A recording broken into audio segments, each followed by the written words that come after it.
आज की वीडियो में हम क्लास 9 के चैप्टर नंबर 10 सर्कल्स की थ्योरम्स डिस्कस करेंगे। ठीक है, सर्कल्स की सारी थ्योरम्स, इनका यूज़ कैसे होता है और उनका प्रूफ, सारी चीज़ें आज हम डिस्कस करेंगे। ठीक है, चलो स्टार्ट करते हैं। स्टार्ट करने से पहले अगर आप मेरे चैनल पे नए हैं, पहली बार वीडियोस देख रहे हैं, तो प्लीज़ मेरे चैनल को सब्सक्राइब ज़रूर करें एंड लाइक भी करें। ठीक है, तो पहली थ्योरम स्टार्ट करते हैं। पहली थ्योरम क्या कह रही है? Equal chords of a circle subtended equals angle at the centre. Theorem क्या कह रही है कि ठीक है, हमारे दो कॉर्ड्स हैं, इसका सेंटर मान लेते हैं ये O है और ये हमारी दो कॉर्ड्स हैं। ठीक है, ये हमारी कॉर्ड्स हैं, ये O, ये A B C D। ठीक है, ये कॉर्ड हमें इक्वल गिवन है, ये कॉर्ड हमें इक्वल गिवन है। हमें ये प्रूफ करना है कि जो दोनों कॉर्ड मिलके जो सेंटर पे एंगल बना रही हैं, जैसे इन दोनों से कॉर्ड मिलके सेंटर पे ये वाला एंगल बनाया एंड CD से मिलके इन्होंने ये वाला एंगल बनाया, दैट इज COD। तो हमें प्रूफ करना है कि जब हमारी कॉर्ड्स इक्वल हैं, ठीक है, तो सेंटर पे वो इक्वल एंगल्स बनाती हैं। ये हमारी थ्योरम है। ठीक है, तो स्टार्ट करते हैं। ध्यान से देखते हैं, अगर हमारा तो ये दो ट्रायंगल बन गए, ये हमारे दो ट्रायंगल बन गए। ठीक है, जिसका सेंटर क्या है? O। सेंटर क्या है? O। ठीक है, टू प्रूफ क्या करना है? एंगल AOB जो है एंगल COD के इक्वल है। AOB जो है COD के इक्वल है। तो प्रूफ शुरू करते हैं। प्रूफ सबसे पहले हम ट्रायंगल AOB और COD को कॉन्ग्रुएंट कर देंगे। In triangle AOB and triangle COD, AOB and COD, इनको कॉन्ग्रुएंट कर देंगे। ठीक है, तो शुरू करते हैं। सबसे पहले हमें पता है कि AO जो है वो इक्वल है CO के। AO जो है वो इक्वल है CO के। ठीक है, इसके बाद AO जो है CO के इक्वल है। उसके बाद OB जो है वो इक्वल है OD के एंड AB जो है वो इक्वल है CD के। ये दोनों के दोनों आपस में क्या है? इक्वल क्यों है? क्योंकि ये रेडियाई हैं सेम सर्कल के। क्या है? रेडियाई हैं सेम सर्कल के। और AB is equal to CD हमें गिवन है, क्वेश्चन में हमें गिवन है ना कि जो हमारी कॉर्ड्स है वो आपस में क्या है? इक्वल है। तो ये दोनों ट्रायंगल क्या हो गए हमारे? कॉन्ग्रुएंट। ये दोनों ट्रायंगल कॉन्ग्रुएंट हो गए। जब हमारे दो ट्रायंगल्स कॉन्ग्रुएंट हो जाते हैं तो उनके सारे कॉरस्पॉन्डिंग पार्ट जो है इक्वल हो जाते हैं। तो मैं क्या कह सकता हूँ कि एंगल AOB जो है एंगल COD के इक्वल हो जाएगा बाय CPCT। CPCT की फुल फॉर्म होती है corresponding part of congruent triangles. ठीक है, ये हमारी थ्योरम नंबर 1 थी, जो कि हमारी प्रूफ हो गई। तो बेटा अब ये हमें ध्यान रखना है कि अगर हमारी कॉर्ड्स इक्वल गिवन है तो उन कॉर्ड से जो भी सेंटर पे एंगल बनेंगे वो आपस में हमेशा इक्वल होंगे। ठीक है, थ्योरम नंबर 2 आगे बढ़ते हैं। If the angle subtended by the chords of a circle at the centre are equal, then radius are equal. ये जो हमने पिछली थ्योरम पढ़ी है बिल्कुल सेम है, बस उसका कन्वर्स है। इस केस में हमें उल्टा गिवन है। ठीक है, ये कॉर्ड्स हैं सपोज, ठीक है, ABCD। ठीक है, हमारे को इस केस में जो गिवन है वो गिवन है कि एंगल AOB जो है एंगल COD के इक्वल है। AOB जो है COD के इक्वल है। हमें प्रूफ करना है कि ये कॉर्ड्स इक्वल है। AB जो है CD के इक्वल है, ये हमें प्रूफ करना है। ठीक है, तो ये प्रूफ कैसे करेंगे? सेम तरीका, ट्रायंगल्स को कॉन्ग्रुएंट कर देंगे। तो in triangle AOB and triangle COD, triangle COD। ठीक है, इस केस में हमें पता है कि AO जो है इक्वल है CO के, रेडियस है। ठीक है, दोनों सेम सर्कल के रेडियस है। ठीक है, एंगल AOB जो है एंगल COD के इक्वल क्या है? गिवन है। ये दोनों आपस में हमें इक्वल गिवन है। और तीसरा OB जो है OD के इक्वल है, ये भी सेम सर्कल के रेडियाई है। ठीक है, तो एंगल साइड से ये दोनों ट्रायंगल हमारे कॉन्ग्रुएंट हो गए।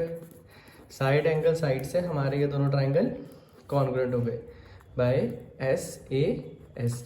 ठीक है, कॉन्ग्रुएंट हो गए तो सारे कॉरस्पॉन्डिंग पार्ट क्या होते हैं, इक्वल हो जाते हैं। तो ए बी जो है इक्वल हो जाएगा सी डी के by C P C T. ये थ्योरम भी हमारी प्रूव्ड हो गई। ठीक है, तो अब हमेशा ये भी ध्यान रखना कि जब हमारे को सेंट्रल एंगल्स इक्वल हैं तो जिस कॉर्ड के ऊपर ये एंगल्स बन रहे हैं वो कॉर्ड्स आपस में क्या हो जाएंगी, इक्वल हो जाएंगी। ठीक है, आगे बढ़ते हैं। Third, the perpendicular from the centre of a circle to a chord, the perpendicular from the centre of a circle to a chord bisect the chords. ठीक है, ये कहना चाह रहा है सर्कल है, सेंटर है, ये हमारी कॉर्ड है। ठीक है, जब भी सेंटर से अगर हमारा कॉर्ड के ऊपर परपेंडिकुलर बनता है, जब भी हमारा सेंटर से कॉर्ड के ऊपर परपेंडिकुलर बनता है तो वो कॉर्ड को बाइसेक्ट कर देता है। तो वो कॉर्ड को क्या करता है, बाइसेक्ट कर देता है। ये हमें प्रूफ करना है। तो हमारे को गिवन क्या है, ठीक है, ओ डी जो है परपेंडिकुलर है ए बी के ऊपर। ठीक है, तो यहाँ पर 90 डिग्री बनेंगे। ठीक है, हमें प्रूफ क्या करना है कि ए डी जो है डी बी के इक्वल है। ये प्रूफ करना है कि ये आपस में बाइसेक्ट कर रहा है। ठीक है, तो सबसे पहले हम एक छोटी सी कंस्ट्रक्शन कर लेंगे। क्या कंस्ट्रक्शन करेंगे, ए ओ को बी ओ से मिला देंगे, join A O and B O, join A O and B O. ठीक है, तो शुरू करते हैं। In triangle A O D and triangle B O D, सबसे पहले हमें पता है ये दोनों 90 डिग्री हैं। ठीक है, तो एंगल ओ डी ए जो है इक्वल हो जाएगा एंगल ओ डी बी के, ईच 90 डिग्री। ठीक है, ईच 90 डिग्री। और फिर हमें पता है कि ए ओ जो है बी ओ के इक्वल है, क्योंकि रेडियाई हैं सेम सर्कल के, सेम सर्कल के रेडियाई हैं। एंड ओ डी जो है इक्वल है ओ डी के, कॉमन। ये दोनों साइड्स क्या हैं, कॉमन है, ये दोनों साइड्स कॉमन है तो इक्वल होंगी। ठीक है, तो अब ये दोनों ट्राइंगल हमारे हो गए congruent by RHS rule. RHS rule यानी कि एक राइट एंगल, एक हाइपोटेन्यूज और एक कोई भी साइड इक्वल जब होती है तो वो RHS रूल हो जाता है। जब हमारे ये दोनों ट्राइंगल कॉन्ग्रुएंट हो गए तो कॉरस्पॉन्डिंग पार्ट्स आपस में क्या हो जाएंगे, इक्वल हो जाएंगे। तो AD जो है किसके इक्वल हो जाएगा, TP के। AD जो है किसके इक्वल हो जाएगा, DP के। तो ये हमारी थ्योरम प्रूफ हो गई। तो अब ये थ्योरम आपको याद भी रखनी है कि जब भी हमारे पास कोई ऐसा क्वेश्चन आता है तो हमें ये गिवन है कि OD जो है मतलब सेंटर से एक परपेंडिकुलर ड्रॉ हो रहा है कॉर्ड के ऊपर। तो जब भी सेंटर से कॉर्ड के ऊपर परपेंडिकुलर ड्रॉ होगा तो वो कॉर्ड को दो इक्वल पार्ट्स में डिवाइड कर देगा, बांट देगा, यानी कि AD इक्वल टू DB। ठीक है, नेमिंग्स कुछ और भी हो सकती है क्वेश्चन में। ठीक है, next question, if the line drawn through the centre of a circle. ठीक है, line drawn through a centre of the circle to bisect a chord, ये इसका कन्वर्स जो हमने पिछली थ्योरम पढ़ी, सेंटर O, कॉर्ड के ऊपर एक लाइन ड्रॉ हो रही है। ठीक है, और वो कॉर्ड को क्या कर रही है, बाइसेक्ट कर रही है। कॉर्ड को क्या कर रही है, बाइसेक्ट कर रही है। बाइसेक्ट कर रही है मतलब दो इक्वल पार्ट में बांट रही है। तो AD जो है DB के इक्वल हमें गिवन है, AD जो है DB के इक्वल हमें गिवन है। हमें प्रूफ क्या करना है कि ये परपेंडिकुलर है। हमें प्रूफ क्या करना है कि ये परपेंडिकुलर है। OD is perpendicular to AB, OD is perpendicular to AB। इसको करने का तरीका बिल्कुल सेम, ज्वाइन कर देंगे पहले हम AO और BO को, ज्वाइन AO एंड BO। ठीक है, तो अब ये दोनों ट्राइंगल्स को वही सेम कॉन्ग्रुएंट कर देंगे in triangle AOD and triangle BOD। ठीक है, AO जो है इक्वल हो जाएगा BO के, रेडियाई है। ठीक है, OD जो है इक्वल हो जाएगा OD के, कॉमन है। ठीक है, एंड AD जो है DB के इक्वल हमें गिवन है। AD जो है हमें DB के इक्वल गिवन है। ठीक है, तो गिवन है तो दोनों ट्राइंगल क्या हो गए, कॉन्ग्रुएंट हो गए। दोनों ट्राइंगल कॉन्ग्रुएंट हो गए। जब हमें पता है कि दो ट्राइंगल कॉन्ग्रुएंट होते हैं, पहले ये भी लिख सकते हैं किस रूल से, by SSS rule, by SSS rule. ठीक है, जब हमें पता है कि दो ट्राइंगल्स अगर कॉन्ग्रुएंट हो जाते हैं उसके कॉरस्पॉन्डिंग पार्ट्स आपस में क्या हो जाते हैं, सारे इक्वल हो जाते हैं। तो एंगल ए डी ओ जो है इक्वल हो जाएगा एंगल बी डी ओ के। ठीक है, ये एंगल इक्वल हो गए, बट इक्वल होने से काम नहीं चलेगा, हमें ये प्रूव करना है कि ये परपेंडिकुलर है, यानी कि इनकी वैल्यूज 90 डिग्री भी निकालनी पड़ेगी। तो कैसे निकालेंगे, तो ध्यान से देखो, ए बी जो है एक लाइन है, हम मान लेते हैं ए डी बी जो है एक लाइन है। ठीक है, तो इसके ऊपर जितने भी एंगल बनते हैं उनका सम क्या होता है 180। तो angle A D O plus angle B D O, इनका सम हो जाएगा 180 degree. Angles on a line segment, angles on a line segment, और you can write linear pair. ठीक है, तो ए डी ओ जो है बी डी ओ के इक्वल है, ए डी ओ जो है बी डी ओ के इक्वल है, तो मैं बी डी ओ को भी क्या लिख दूंगा, A D O is equal to 180 degree. क्यों, एज जो है A D O, sorry, angle A D O is equal to angle B D O, ये हमने प्रूव किया था। ठीक है, तो two angle A D O is equal to 180 degree, angle A D O 180 degree upon 2 that is 90 degree. तो angle A D O की value क्या आ गई 90 डिग्री। अब ए डी ओ जो है वो बी डी ओ के इक्वल है, तो बी डी ओ की वैल्यू भी क्या आ जाएगी 90 डिग्री। ठीक है, जब हमारे ये 90 डिग्री बन गए, जब भी कोई लाइन 90 डिग्री बनाती है तो वो परपेंडिकुलर होती है। ठीक है, तो therefore O D is perpendicular to A B, और D is perpendicular to A B. ठीक है, तो ये थ्योरम भी याद रखनी है बेटा कि कॉर्ड के ऊपर एक लाइन ड्रॉ होती है जब, और वो उसको बाइसेक्ट कर रही है, तो ये परपेंडिकुलर होगी, तो ये क्या होगी परपेंडिकुलर होगी। ठीक है, आगे बढ़े। फिफ्थ क्या कह रही है, equal chords of a circle are equidistant from the centre of a circle. ठीक है, दो कॉर्ड्स जो हमारे इक्वल हैं तो वो सेंटर से इक्विडिस्टेंट पे होंगे, हमें ये प्रूफ करना है।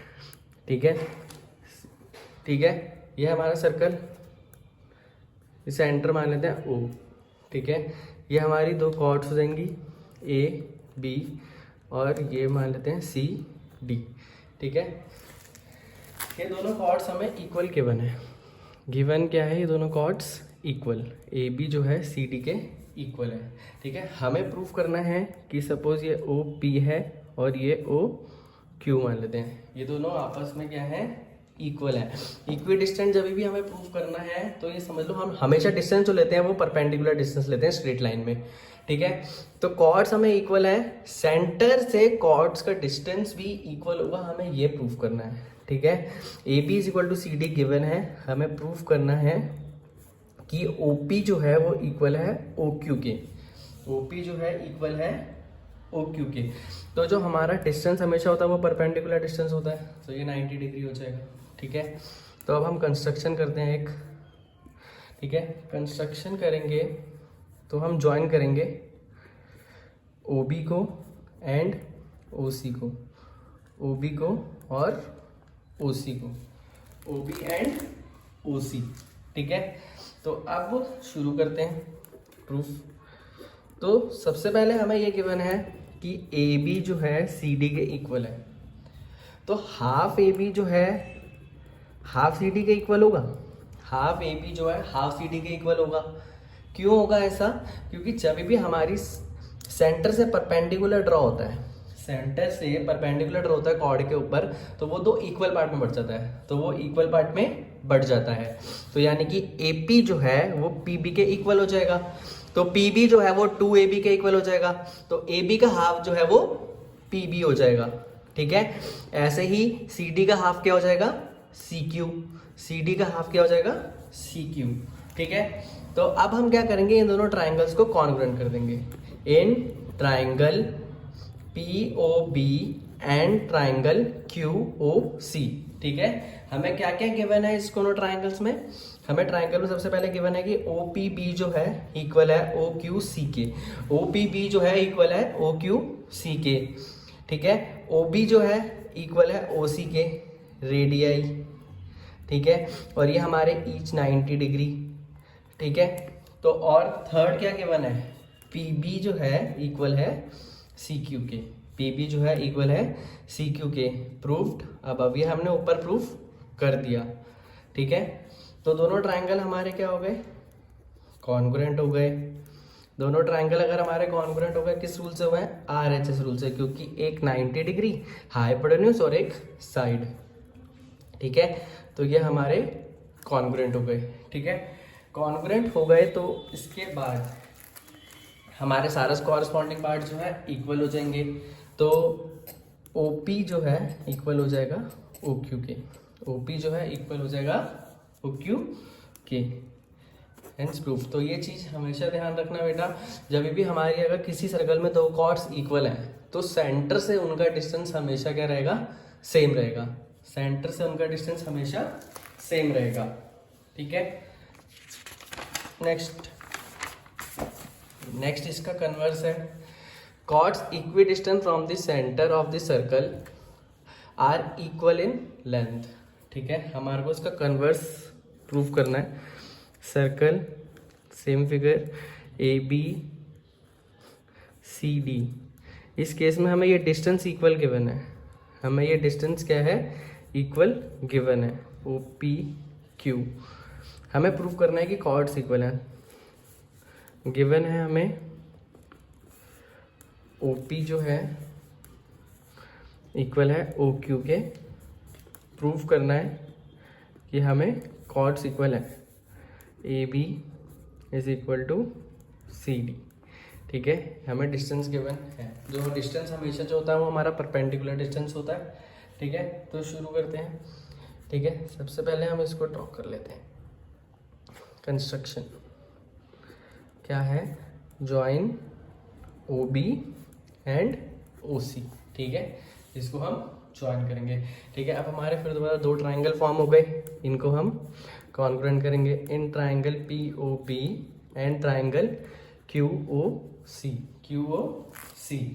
ठीक है। सेम होगा, angle OPB equal to angle OQC, each 90 degree, each 90 degree, ठीक है। OB जो है इक्वल होगा OC के, दोनों रेडियाई हैं। OB जो है इक्वल होगा OC के, दोनों रेडियाई हैं। OP इज इक्वल टू होगा OQ, OP is equal to OQ, ये हमें गिवन है, ये हमें गिवन है। तो अब ये दोनों ट्राइंगल हमारे कॉन्ग्रुएंट हो गए, एक राइट एंगल हाइपोटेन्यूज साइड, तो दोनों ट्राइंगल कॉन्ग्रुएंट हो गए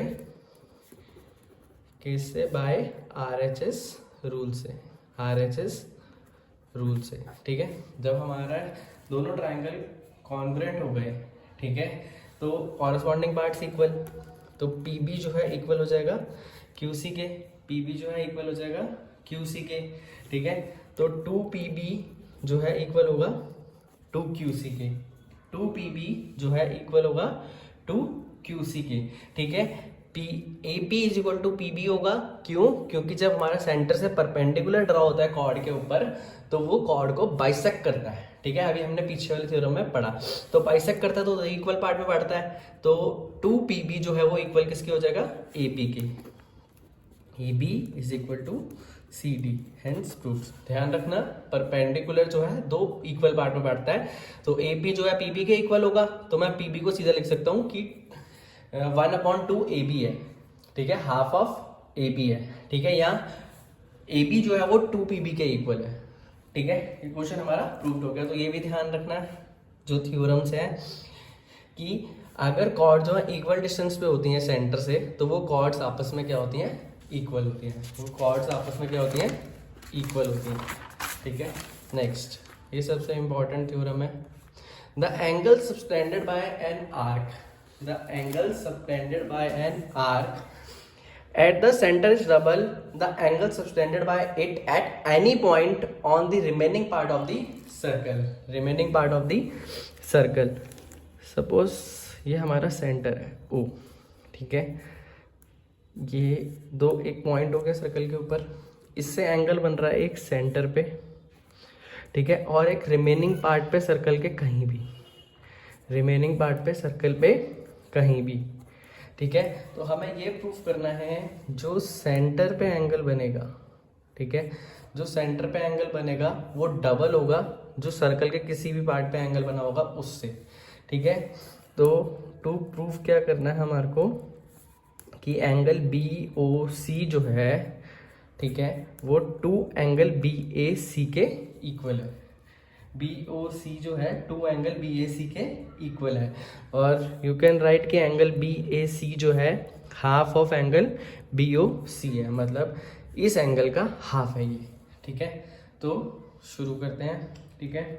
तो इसके हम स्टार्ट करते हैं, ठीक है। स्टार्ट करने के लिए हम सबसे पहले क्या करेंगे, ठीक है, ज्वाइन करेंगे, कंस्ट्रक्शन करेंगे। सबसे पहले ज्वाइन ए ओ, ठीक है, और इस लाइन को थोड़ा सा एक्सटेंड कर देंगे बी तक, and extends it to point B तक, ठीक है। अब हमारे ये सारे एंगल्स बन गए। इनको हम कुछ एंगल्स जो भी फॉर्म हो रहे हैं इनको हम कुछ नेमिंग करते हैं। ये एंगल 1, ये एंगल 2, ठीक है, ये वाला एंगल 3, ये वाला एंगल 4, ठीक है।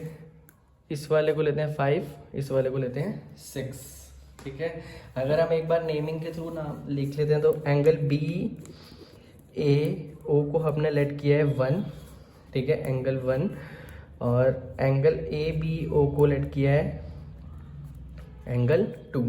ऐसे ही यहाँ पे एंगल सी ए ओ को लेट किया है एंगल 3, एंड एंगल ए सी ओ को लेट किया है एंगल 4, ए सी ओ को लेट किया एंगल 4, ठीक है।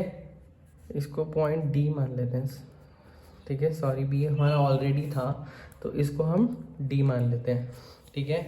तो एंगल बी ओ डी को हमने क्या लेट किया है angle 5, and angle C O D को क्या लेट किया है angle 6, angle C O D को क्या लेट किया एंगल 6, ठीक है। तो अब शुरू करते हैं क्वेश्चन करना। सबसे पहले हम ट्राइंगल ले लेंगे एक A B O, in triangle A B O, ठीक है, ए बी ओ। अगर हम ध्यान से देखें ये एक ट्राइंगल है, ये ट्राइंगल की साइड थोड़ी एक्सटेंड हो रही है, तो इस ट्राइंगल का ये क्या हो गया एक्सटीरियर एंगल। एंगल 5 जो हो गया एक्सटीरियर एंगल हो गया। Angle 5 is exterior angle of triangle A B O. A B O का एक्सटीरियर एंगल हो गया, ठीक है। तो एक एक्सटीरियर एंगल प्रॉपर्टी होती थी कि जो हमारा एक्सटीरियर एंगल होता था अंदर के अपोजिट एंगल्स के सम के इक्वल होता था, ठीक है। तो अपोजिट एंगल्स इसके साथ में अगर आए तो ये एडजेसेंट एंगल्स, तो अपोजिट एंगल्स ये हुए तो इनके सम के इक्वल होता था। तो एंगल 5 जो होता था वो इक्वल होता था एंगल 1 प्लस एंगल 2 के bye exterior angle property, exterior angle property, ठीक है, एक्सटीरियर एंगल प्रॉपर्टी, ठीक है। और हमें यह पता है कि OB जो है OA के इक्वल है, OB जो है इक्वल है OA के, OB OA के इक्वल है क्योंकि दोनों रेडियाई हैं, दोनों रेडियाई हैं। तो अगर हमारी दो साइड्स एक ट्राइंगल में इक्वल होते हैं तो उनके अपोजिट एंगल्स भी क्या होते हैं इक्वल होते हैं। तो एंगल 1 जो है किसके इक्वल हो जाएगा एंगल 2 के, एंगल 1 जो है किसके इक्वल हो जाएगा एंगल 2 के, ठीक है, by isosceles triangle property, isosceles triangle property, ठीक है। अब हम यही वैल्यू अगर इस इक्वेशन में पुट करें तो angle 5 is equal to angle 1 plus angle 1 हो जाएगा, 2 की जगह मैंने एंगल 1 लिख दिया। तो एंगल 5 जो है वो इक्वल है 2 एंगल 1 के, 2 एंगल 1 के, ठीक है, बिल्कुल सेम। सिमिलरली अब हम यहाँ पे बिल्कुल सेम यही करेंगे, इन ट्राइंगल ACO ले लेंगे, ठीक है। एंगल 6 जो है मेरा एक्सटीरियर एंगल है, एंगल 6 जो है मेरा एक्सटीरियर एंगल है, तो एंगल 6 जो है इक्वल हो जाएगा एंगल 3 प्लस एंगल 4 के bye exterior angle property, exterior angle property, ठीक है। और हमारा 3 जो है एंगल 4 के इक्वल हो जाएगा, angle 3 is equal to angle 4 as OA जो है इक्वल है OC के बाय आइसोसेलेस ट्राइंगल प्रॉपर्टी, ठीक है। अब बिल्कुल इसकी वैल्यू अगर हम यहाँ पुट करते हैं तो angle 6 is equal to angle 3 plus angle 3 हो जाएगा, तो 2 angle 3, angle 6 is equal to 2 angle 3। ये आपकी first equation and this is second, this is second. अब हम क्या करेंगे, इन दोनों इक्वेशंस को ऐड कर देंगे, ऐड इक्वेशन 1 एंड 2, ठीक है। इक्वेशन 1 आपकी क्या थी कि एंगल 5 जो है एंगल 6 में प्लस हो जाएगा, और 2 एंगल 1 जो है 2 एंगल 3 में, 2 एंगल 1 जो है 2 एंगल 3 में। अब हमारा एंगल 5 और एंगल 6 मिलके क्या बना रहा है, एंगल 5 और एंगल 6 मिलके क्या बना रहा है, एंगल BOC, एंगल BOC। और 1 और 3 मिलके क्या बना रहा है, एंगल BAC। और एंगल 1 और 3 मिलके क्या बना रहा है, एंगल BAC। तो एंगल 5 प्लस एंगल 6 जो है हम लिख देंगे एंगल BOC, ठीक है। इसमें हमने 2 कॉमन ले लिया, angle 1 plus angle 3, angle 1 plus angle 3, तो एंगल 1 और एंगल 3 मिलके क्या बना रहे हैं, BAC। तो 2 एंगल BAC, हमारा क्वेश्चन जो है प्रूव हो गया, ठीक है। तो बेटा ये ध्यान रखना है कि जब भी हमारा सेंटर पे जो एंगल होगा और जो सर्कल पे कोई भी पार्ट पे एंगल होगा, तो सेंटर वाला एंगल सर्कल वाले पार्ट वाले एंगल से डबल होगा, मतलब सेंटर वाला डबल एंड ऊपर वाला हाफ। अगर ये हमारा 80 है तो ये 40, और ये हमें 50 गिवन है तो ये 100, ठीक है। आगे बढ़ते हैं, ठीक है। नेक्स्ट क्वेश्चन लिखा हुआ है, angles in the same segment of a circle are equal, angles in a same segment of a circle are equal, ठीक है। सपोज हमारे 2 पॉइंट है, ठीक है, और ये सेंटर ले लेते हैं O, ठीक है। ये हो गया D, ठीक है, ये हो जाएगा F, मान लेते हैं FB, ठीक है, एंड इसको भी ज्वाइन कर लेंगे, ठीक है। तो ध्यान से देखते हैं क्वेश्चन को, हमें प्रूफ क्या करना पहले ये देख लेते हैं। टू प्रूफ, ठीक है, एंगल ADB जो है इक्वल है एंगल AFB के, ADB जो है इक्वल है एंगल AFB के, ठीक है। तो शुरू करते हैं। तो सबसे पहले अगर हम ध्यान देखें ये दोनों सेम पॉइंट है, ठीक है। अगर मैं फिलहाल के लिए AFB को भूल जाता हूँ तो एंगल AOB जो है, एंगल AOB जो है इक्वल टू होगा 2 एंगल ADB के, 2 एंगल ADB के, AOB जो है 2 ADB के इक्वल होगा। हमने इससे अभी पिछली थ्योरम में ही पढ़ा कि जो सेंटर वाला एंगल होता है सर्कल के किसी भी पार्ट वाले एंगल से डबल होता है। तो एंगल ADB जो है इक्वल हो जाएगा 1/2 एंगल AOB, ये 2 यहाँ नीचे आ जाएगा, ठीक है। ये क्वेश्चन नंबर 1 हो गई। Angle subtended bye an arc, जो हमने पीछे थ्योरम पढ़ी, थ्योरम 10.8, ठीक है। आगे करते हैं, जो हमारा फिर से अगर अब हम ADB को भूल जाते हैं तो एंगल AOB जो है इक्वल हो जाएगा 2 एंगल AFB के, AOB जो है इक्वल हो जाएगा 2 एंगल AFB के, ठीक है। Angle AFB is equal to 1/2 angle AOB, ये इक्वेशन नंबर 2 हो गई। तो अगर हमारा ADB जो है वो भी हाफ ऑफ AOB के इक्वल है और AFB जो है वो भी हाफ ऑफ AOB के इक्वल है, तो ये दोनों आपस में क्या हो जाएंगे, इक्वल हो जाएंगे। From equation 1 and 2 angle ADB is equal to angle AFB, ठीक है, हेंस प्रूव्ड। तो ये चीज़ का ध्यान रखना, जब भी हमारे 2 पॉइंट से, ठीक है, सर्कल के किसी भी पार्ट्स पे एंगल्स बनेंगे ना, वो आपस में क्या होंगे, हमेशा इक्वल होंगे, हमेशा इक्वल, चाहे यहाँ से ऐसे आए चाहे ऐसे आए, ठीक है। ये वाले सेंटर से हाफ होंगे और आपस में चारों के चारों क्या हो जाएंगे, इक्वल हो जाएंगे, ठीक है बेटा। ये हमारी थ्योरम्स थी, ठीक है। होप समझ में आई होंगी। किसी को कोई डाउट हो या किसी को कुछ भी पूछना हो तो कमेंट सेक्शन में मुझे ज़रूर बताइए। Thank you.